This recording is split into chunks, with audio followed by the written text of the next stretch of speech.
कुंभ राशि कलेजा बाहर आ जाएगा। 2025 का सबसे बड़ा सदमा लगेगा। कुंभ राशि के जातकों, आज रात 11 बजे के बाद आपके जीवन में 3 महत्वपूर्ण बदलाव होंगे। यह एक ऐसी खुशखबरी है जिसकी आपने कल्पना भी नहीं की है।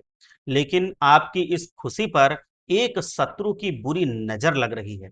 आखिर कौन है वो शत्रु? वो आपसे क्या चाहता है और क्यों बार बार आपकी खुशियों को नष्ट करने पर तुला है? संभल जाइए, क्योंकि ईश्वर ने आपके लिए स्पष्ट संकेत भेज दिए हैं जिन्हें जानकर आप चौंक जाएंगे। ऐसे संकेत आपको पहले कभी नहीं सुनने को मिले होंगे। ईश्वर के घर देर है अंधेर नहीं है, यह आपने सुना तो होगा, लेकिन आप इसे अब अपनी जिंदगी में देखेंगे। अब आपकी प्रार्थना भगवान तक पहुंच चुकी है और उन्होंने आपकी खुशियों के लिए स्पष्ट संकेत दिए हैं। वो संकेत मैं आपको बताऊंगा। जिन लोगों ने आपको इतने सालों तक रुलाया है, जिन्होंने आपकी खुशियों को बर्बाद किया है, वह अब आपके सामने झुकेंगे, तलवे चाटेंगे और अपनी नाक रगड़ेंगे। वह लोग अब आपके नाम की चर्चा करेंगे, आपको महान व्यक्तियों की श्रेणी में मानेंगे। जिनके सामने आपने हाथ फैलाए, जिन्होंने अपने काम के लिए आपका इस्तेमाल किया, अब उनकी आंखों से खून के आंसू निकलेंगे।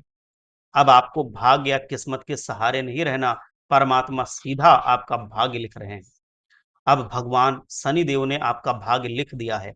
आपकी किस्मत में क्या क्या लिखा है, आपको किन खुशियों के संकेत मिल रहे हैं, इसको ढंग से समझ लीजिए। ये घटनाएं सामान्य नहीं है। ऐसी चीजें होने वाली हैं जिनके लिए आप कई सालों से तरस रहे हैं। हम जानते हैं कि आपने अकेले में बहुत आंसू भी बहाए हैं। आपने अपनी खुशियों को कई बार खो दिया है। आपने परेशानियां झेली हैं। आपने दलदल में रहना भी सीखा है। खुशियां आपके घर तक आती थी, लेकिन दुश्मनों की चाल की वजह से टिक नहीं पाती थी, वापस चली जाती थी। बार बार आपकी खुशियों को नजर लग जाती थी, बाधा आ जाती थी और मुंह में आता हुआ लड्डू छिन जाता था। लेकिन अब ये सब एक पल में बदल जाएगा। बस आज की ये वीडियो अंत तक ध्यान से देख लेना, क्योंकि सारी चीजें इसी में आपको समझने को मिलेंगी। सीधे शब्दों में कहूं तो ये वीडियो आपके लिए वरदान से कम नहीं है। ऐसी चमत्कारी वीडियो सालों में कहीं एक बार बनती है। इसीलिए इसको ढंग से समझना, पूरा समझना और इसको अपने जीवन में उतार लेना। देखिए, सबसे पहले वीडियो में आगे बढ़ने से पहले बजरंगबली महाराज के जो सच्चे भक्त हैं, वो वीडियो को लाइक करें और एक बार कमेंट में जाकर के बजरंगबली महाराज का जयकारा लगाएं। हनुमान जी महाराज आपकी सभी मनोकामनाएं पूरी करेंगे। देखिए, पिछले 5 सालों से आपने अपने जीवन में बहुत मेहनत की है। आपने मेहनत करने में कोई कसर नहीं छोड़ी है, लेकिन फिर भी आपको कदम कदम पर धोखा मिला है। आपने अपने ही लोगों से अपनी खुशियों को बर्बाद होते देखा है। ऐसा क्यों? ये बात आपको आज तक समझ में नहीं आई है। आपने दिन रात एक एक करके मेहनत की, लेकिन फिर भी आपको वो परिणाम नहीं मिल पाए जिसके आप असली में हकदार थे। जबकि दूसरे लोग, आपके अड़ोस पड़ोस में रहने वाले, आपके रिश्तेदार नातेदार, आपके पटीदार, आपसे कम मेहनत करके भी आपसे ज्यादा परिणाम देख रहे हैं। पैसा, धन, दौलत सब कमा रहे हैं। कुछ लोग तो बिना मेहनत के ही जीवन में बहुत कुछ पा रहे हैं। तो इसका क्या मतलब है कि आप गलत तरीके से मेहनत कर रहे हैं? नहीं दोस्तों, आप मेहनत तो सही दिशा में सही तरीके से कर रहे हैं, लेकिन आप कुछ गलत लोगों पर भरोसा कर रहे हैं, जो बार-बार आपकी खुशियों में जहर घोल रहे हैं और इसीलिए आपका सब कुछ बंधा हुआ है, आप जीवन में आगे नहीं बढ़ पा रहे हैं। बार-बार वो बर्बाद करने की साजिशें रच रहे हैं। आपको बस समय रहते ही उन लोगों का साथ छोड़ना है। कुछ झगड़ा-लड़ाई नहीं करनी है, सिर्फ उनका साथ छोड़ना है। जब किसी ही घर में धीरे-धीरे खुशियाँ आने लगती हैं, जब इंसान जीवन की कठिनाइयों से जूझकर, संघर्षों के आगे बढ़कर, मेहनत और ईमानदारी से थोड़ा आगे बढ़ने लगता है, जब उसकी किस्मत मुस्कुराती है, तो आसपास में बहुत सारे लोग उनसे जलने लगते हैं। और अब वो रिश्तेदार, नातेदार, अड़ोसी-पड़ोसी, आसपास के लोग पूरी तरह से आपको बर्बाद करना चाहते हैं। वो मुबारकबाद तो देते हैं, लेकिन अंदर ही अंदर उनके मन में, उनके दिलो-दिमाग में ईर्ष्या और द्वेष की आग जल रही होती है। उन्हें ये सब सहन नहीं होता कि जिस परिवार को उन्होंने कभी गरीबी में देखा था, जिसकी माँ किसी के यहाँ बर्तन मांजती थी या गरीबी में दिन बिताने पड़ते थे, अच्छे से खाने को नहीं था, कपड़े पहनने को नहीं थे, जिसका बाप खेतों में मजदूरी करता था, वो आज शहर में कैसे घर बना रहा है। कैसे उसके बच्चे अच्छे स्कूल में पढ़ रहे हैं। उनके बेटे पहले बाइक के लिए तरसते थे और आपके पास कार आ गई तो उससे लोग जलने लगते हैं। बार बार आपकी खुशियों को कार हो ना हो, बहुत बड़ी महंगी घर हो ना हो, लेकिन जो छोटी मोटी खुशियां हैं उनको भी देख करके लोग जल रहे हैं। वह बार बार आते हैं, चेहरे पर तो मुस्कुराहट रखेंगे वो आपको फंसाने के लिए, लेकिन उनके मन में एक सवाल होता है कि मैं इसकी कोई एक कमजोरी कैसे पकड़ूं, मैं इसको बर्बाद कैसे करूं, इसने इतना पैसा कहाँ से कमाया। जैसे ही संदेह आता है वैसे ही नजर लगती है और फिर शुरू होता है असली खेल। वो आपके घर की दीवारों को छूते हैं, रसोई के बर्तनों पर हाथ लगाते हैं, पूजा घर के दीपक को छू जाते हैं और किसी भी वस्तु को बिना इजाजत के छूकर चले जाते हैं। वो आपके घर पर पूरी तरह से नजर दोष लगा के जाते हैं, क्योंकि वो स्पर्श, वो स्पंदन, वो कंपन आपके घर की ऊर्जा के साथ मिल जाता है और फिर आपको वहां पे आलस्य आएगा। फिर वहां पर आपके घर में लड़ाई झगड़ा होगा और आपके घर में विकास की बातें नहीं होंगी, सिर्फ फालतू की बातें होंगी। आपका घर पूरी तरह से बर्बाद होने लगेगा और फिर आप ये सोचेंगे कि अचानक से पति पत्नी में झगड़े क्यों होने लगे, बच्चे जो पहले पढ़ाई में अव्वल थे वो फेल कैसे होने लगे, जो व्यापार दुगनी रफ्तार से चौगुनी रफ्तार से बढ़ रहा था वो घाटे में कैसे चला गया। ये सब अचानक नहीं होता दोस्तों, ये उसी जो इंसान आपके घर में आया था उसका प्रभाव है, जिसने आपके घर में कदम तो बड़प्पन से रखा लेकिन मन में द्वेष लेकर के आया और ये नजर लगा करके चला गया। कुछ रिश्तेदार तो इतने चालाक होते हैं, अड़ोसी पड़ोसी, कि दिखाने को तो वो हर व्रत हर पूजा में भाग लेते हैं, लेकिन अंदर से ही वह आपके घर की ऊर्जा को चूसते रहते हैं। वो आपको गिराने के लिए ही उस पूजा के बीच में भी सोचते रहते हैं। वह आपको सलाह देते हैं कि किस दुकान से सामान लो, किससे मत लो, लेकिन वो सलाह नहीं होती, वो आपकी सफलता को धीमा करने का एक मीठा जहर होता है। कई बार रिश्तेदार आपके बच्चों को अपनी ही औलाद से तुलना करके उनके मन में हीन भावना पैदा करते हैं। जब भी आपके बच्चे उनसे अकेले में मिलते हैं या वो अकेले में ले जाते हैं, तो आपके बच्चों को वो गलत-गलत आदतें सिखाते हैं। बच्चे धीरे-धीरे चुप रहने लगते हैं, आत्मविश्वास खोने लगते हैं और आप समझ नहीं पाते कि उनमें उदासी क्यों छाई है। यही रिश्तेदार अगर आपके यहाँ पूजा है, तो पंडित के मंत्र के बीच में बार-बार बोलकर उस ऊर्जा को बाधित करते हैं। कभी-कभी वह पूजा के समय जानबूझकर कुछ उल्टी-सीधी बातें करके वाद-विवाद करवाने की एक साजिश रचते हैं। आपको लगता है कि सब कुछ सामान्य है, लेकिन ये एक बहुत गहरी साजिश और योजना के तहत होता है। आपके सुख को ग्रहण लगाने की ये योजना है। एक और बात होती है, ये रिश्तेदार आपको बातों ही बातों में नीचा दिखाने लगते हैं, जैसे कि वाह! तुम्हारे तो एसी भी आ गया घर में। वाह! तुम्हारे लड़के को कौन-सी कंपनी में जॉब मिल गई। वाह! कितनी सैलरी है इसकी। अरे वाह! बहुत अच्छे कपड़े आ गए। अरे वाह! कितना अच्छा फ्रिज आ गया। ये सब कुछ लोग कहने लगते हैं। ये सब सुनने में तो सामान्य लगता है, लेकिन इसके पीछे छुपा होता है एक बहुत साजिश भरा राज। गिन-गिन कर वो आपके जो प्रयास से, मेहनत से आई हुई सफलता है, उसको खराब करने की कोशिश की जाती है। और ये जलन जब सीमा पार कर जाती है, तो वही लोग या तो किसी तांत्रिक के पास जाकर के आपके नाम से कुछ करवाते हैं या फिर आपके घर में बैठ करके आपकी फोटो पर बुरे विचार भेजते हैं। ये सुनने में अजीब लगता है लेकिन ये सच है। नज़र सिर्फ आँखों से नहीं लगती, विचारों से भी लगती है। अगर कोई व्यक्ति बार-बार आपके बारे में सोचकर आपके खिलाफ नकारात्मक ऊर्जा भेज रहा है, तो वो धीरे-धीरे असर करना शुरू करती है। फिर चाहे आपके घर में बच्चा बार-बार बीमार पड़े, पालतू जानवर मर जाए या घर में बिजली के उपकरण खराब होने लगे, ये सब उसी ऊर्जा के तहत होता है, नकारात्मक शक्ति के प्रभाव से होता है। कुछ रिश्तेदार तो इतने चालाक होते हैं कि वह आपकी पत्नी के साथ अकेले में बातें करके उसे यकीन दिला देते हैं कि तुम्हारा पति तो अब बदल गया है और फिर रिश्तों में दरार पैदा होने लगती है।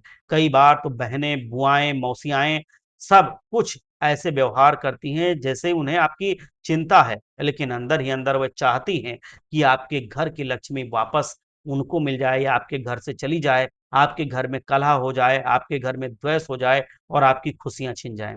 यही नहीं, जब आप कोई नया वाहन, नया घर बनवाते हैं, नया व्यापार शुरू करते हैं, तो वह आपकी बधाई नहीं सवाल भेजते हैं और यही सवाल बन जाते हैं आपके भविष्य की रुकावटें। रिश्तेदारों का सबसे बड़ा हथियार होता है तुलना करना। हमारे लड़के ने तो अमेरिका में एमबीए किया, तुम्हारे लड़के ने क्या किया? हमारा लड़का तो वहां से इंजीनियर बन गया, डॉक्टर बन गया, तुम्हारा लड़का क्या बन गया? हमारा लड़का तो सरकारी नौकरी कर रहा है, तुम्हारा लड़का क्या कर रहा है? हमारा लड़का तो इतने पैसे कमा रहा है, तुम्हारा लड़का क्या कर रहा है? जैसे ही ये होने लगे, ये समझ लेना कि वो इंसान आपका गुप्त शत्रु है, ये मैं डंके की चोट पे कह सकता हूँ। तुम्हारा घर तो अब ठीक-ठाक बन गया, लोग ये कहेंगे, लेकिन तुम्हारे पापा इतने पैसे कैसे लाए? ये लोग कहेंगे, तो समझ लेना कि वो जल रहा है आपसे। ये सब बातें ना केवल आपके आत्मविश्वास को तोड़ती हैं, बल्कि आपकी शांति भी छीन लेती हैं। अगर आप ध्यान देंगे तो पाएँगे कि जब-जब ऐसे लोग घर में आते हैं, तब-तब घर में क्लेश, अशांति और नुकसान बढ़ता है। और जब आप रिश्तेदारों को टोकते हैं या दूरी बनाते हैं, तो वही लोग समाज में आपके खिलाफ बातें फैलाते हैं कि बड़े लोग बन गए हैं ये, अब रिश्तेदारों को पहचानते नहीं, हमको तो भूल गए हैं। लेकिन आपको समझना होगा, रिश्ते खून से नहीं ऊर्जा से चलते हैं। अगर आपस में वो ऊर्जा का बंधन है, तो रिश्ते बहुत अच्छे चलेंगे। अगर वो ऊर्जा का बंधन टूट गया, तो वो रिश्तों को टूटने में देर नहीं लगेगी। इसीलिए आज से ही अपने घर के दरवाजों पर केवल उन्हीं लोगों को आने दीजिएगा जिनकी भावना शुद्ध हो, जो आपके दुख में भी साथ खड़े हों, क्योंकि सुख के समय तो शत्रु भी बधाई देने आ जाता है। और अंत में एक बात, घर में अगर हर बार रिश्तेदारों के आने के बाद कुछ उल्टा होने लग रहा है, तो ये ईश्वर का संकेत है कि वो व्यक्ति अब आपके घर की ऊर्जा को अनुकूल नहीं प्रतिकूल कर रहा है। पहचानिए उस इंसान को, सजग रहिए उससे, अपने घर की खुशियों को अपने अब उन लोगों से बचाइए, क्योंकि ये आपके अपनों के भविष्य का सवाल है। क्योंकि ये वही लोग हैं जो बाहरी नहीं भीतरी विनाश के कारण बन रहे हैं। हर इंसान जीवन में सफलता चाहता है, लेकिन बहुत कम लोग होते हैं जो ये सोचते हैं कि उन्हें मिला है, वो क्यों मिला है? और जो नहीं मिला वो क्यों नहीं मिला? क्यों के पीछे भागना होता है। बहुत बार हम भगवान को कोसने लगते हैं, किस्मत को दोष देने लगते हैं, लेकिन कभी अपने कर्मों पर, अपनी आदतों पर, अपनी सोच पर सवाल नहीं उठाते। ये सबसे बड़ी गलती है। दरअसल जीवन में सबसे बड़ा शत्रु बाहर नहीं होता, वो हमारे भीतर बैठा होता है, यहाँ यहाँ पूरे शरीर में, हमारे फैसलों में, हमारे स्वभाव में, हमारी बोलचाल में, हमारे क्रियाकलाप में, व्यवहार में वो शत्रु घर कर चुका होता है। जीवन की आम गलतियां जिनसे बचना चाहिए, ये आपके लिए पूरी तरह से समझ लो रामबाण साबित होंगी। इनको कहीं लिख लेना या समझ लेना। देखिए, जल्दी भरोसा आप कर लेते हैं। हम बहुत जल्दी लोगों को अपना मान लेते हैं, अपनी बातें बता देते हैं, अपने राज खोल देते हैं, अपनी कमजोरियां लिखा देते हैं, जबकि सच्चाई तो ये है कि दुनिया में 90% लोग सिर्फ इसलिए करीब आते हैं ताकि आपकी जानकारी से वो अपना फायदा कर सकें। जब आप किसी को जल्दी अपना मान लेते हैं, तो आप उसे वो चाबी दे देते हैं जिससे वो समय आने पर आपके आत्मविश्वास का दरवाजा बंद कर सकता है। अगली बात है, हर किसी से अपनी तकलीफें साझा करना। कई लोग होते हैं, उनका मन हल्का हो जाता है, लेकिन ध्यान रखिए जिसके सामने आप अपना मन हल्का कर रहे हैं, मैं बताऊं कि आप जिसके सामने भी अपना मन हल्का कर रहे हैं, उसका नेचर आप नहीं जानते। दुख बांटना अच्छी बात है, लेकिन सोच समझकर, क्योंकि अगर उसका नेचर अच्छा नहीं है, तो वह आपके दुख से परेशान नहीं होगा, वो उसके मजे लेगा और फिर आपकी जिंदगी में और तकलीफें आएंगी, क्योंकि इससे ईश्वर रुष्ट होते हैं। अगला है दूसरों की जिंदगी से तुलना करना। आप सोशल मीडिया पर किसी को विदेश घूमते देखते हैं, गाड़ी चलाते देखते हैं, बड़े होटल में खाते देखते हैं, और फिर आप खुद को कमतर समझने लगते हैं। लेकिन आपने ये नहीं देखा कि उस व्यक्ति ने वो सब कैसे पाया, उसमें कितना कर्ज है, उसकी रातों की नींद कहाँ गई, उसकी पारिवारिक स्थिति क्या है। तुलना की आदत आत्मविश्वास को खा जाएगी। धीरे धीरे मन आपका कुंठित हो जाएगा और फिर वो इंसान सही निर्णय ले ही नहीं सकता। अगली जो बात है वो है, जीवन की अहम बातों को कल पर आप टालते हैं। आज कोई काम जरूरी है, लेकिन हम सोचते हैं कल कर लेंगे, आज छोड़ो, आज थोड़ा आराम करते हैं, और वो कल फिर कभी नहीं आता, कल कल ही रह जाता है।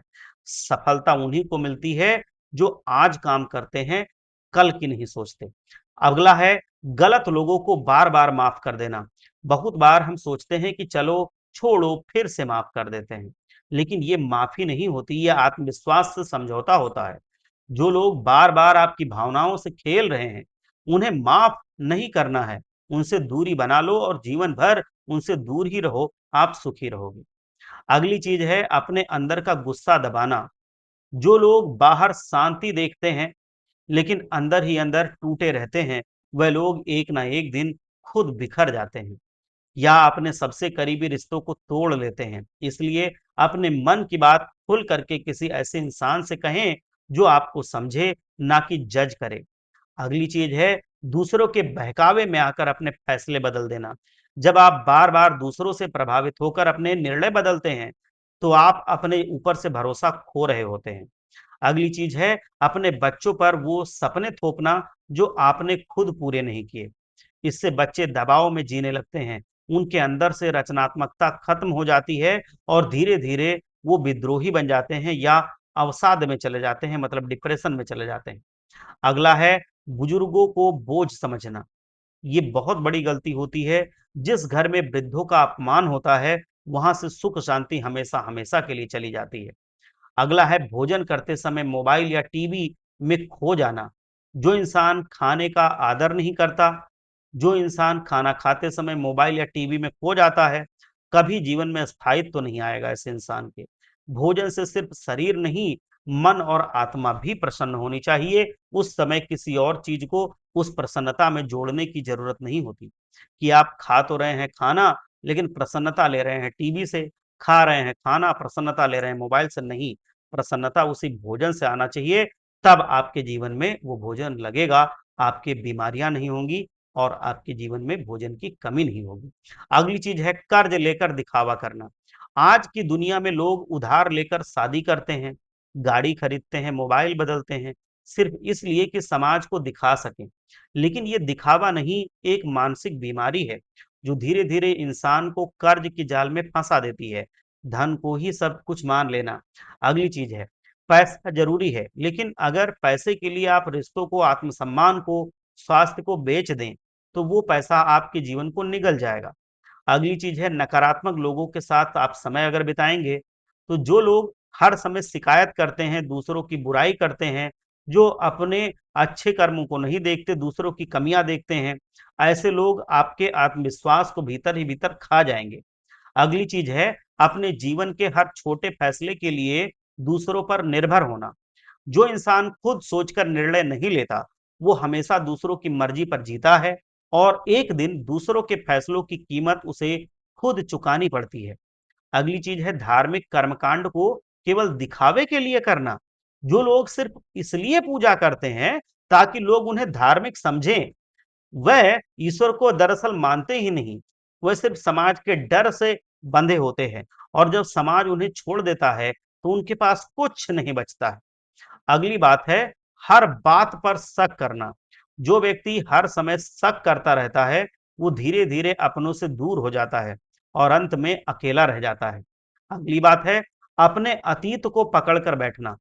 जो बीत गया वो बीत गया, उसे जाने दो। उसको बार बार क्यों याद करना, उसको सोच करके क्यों दुखी होना, या उसको सोच करके क्यों इतना खुश होना जिसका अब कोई हमारे जीवन में आगे आने वाले भविष्य में कोई योगदान ही नहीं है। अगली चीज है क्षमा मांगने में अहंकार रखना। जो व्यक्ति माफी नहीं मांगता, वो रिश्तों की नींव को खा जाता है। अगली चीज है खुद को खुद से दूर करना। जब आप दूसरों को खुश रखने में इतने व्यस्त हो जाते हैं कि खुद की भावनाओं, इच्छाओं और स्वास्थ्य को और मन को सुनना छोड़ देते हैं, तो आपका जीवन खोखला हो जाता है। अगर आप बताई गई गलतियों को जीवन में धीरे-धीरे भी निकाल देंगे, उनको नहीं करेंगे, तो आपको किसी उपाय, किसी चमत्कार, ताबीज की ज़रूरत ही नहीं पड़ेगी। क्योंकि ये जो सही कर्म है, ये सीधे भगवान शनि देव के पूरी तरह से घंटी बजा देंगे उनके सामने। और फिर शनिदेव जी महाराज आपके जीवन में वो सारी खुशियाँ देंगे, जो आप सपने में भी नहीं सोच सकते कि इतनी खुशियाँ हमारे जीवन में आ भी सकती हैं। आप सोचते हैं ये तो हमारे बस की ही बात नहीं है, वो सारी खुशियाँ आपको मिल सकती हैं। मतलब आपको महँगी चाहे गाड़ी लेनी हो, चाहे घड़ी लेनी हो, चाहे कपड़े लेने हों, चाहे महँगा अच्छा घर बनवाना हो, चाहे महँगी अच्छी गाड़ी लेनी हो, चाहे महँगे स्कूल में बच्चों को पढ़ाना हो, चाहे बहुत अच्छा कहीं घूमना-फिरना हो, जिसके बारे में आप जिन-जिन जगहों या जिन-जिन चीज़ों के बारे में आप अपने रेंज से उनको बाहर समझते हैं, आप अपनी कैपेसिटी से, अपनी क्षमता से बाहर समझते हैं, वो चीज़ें भी आपको मिलने लगेंगी। भगवान शनिदेव जी के आशीर्वाद से। लेकिन उनको इन कर्मों को छोड़कर, जो गलत काम है उनको छोड़कर, आप पहले उनको प्रसन्न तो कीजिए। आप देखना फिर शनिदेव जी महाराज कैसे आपके जीवन को बदलते हैं। आप लोग स्वस्थ रहें, आप लोग पूरी तरह से भगवान भोलेनाथ आपके ऊपर विश्वास बनाए रखें, आपको आशीर्वाद देते रहें। आप एक बार सच्चे मन से जयकारा लगाइए, हर हर महादेव, जय शनिदेव जी महाराज।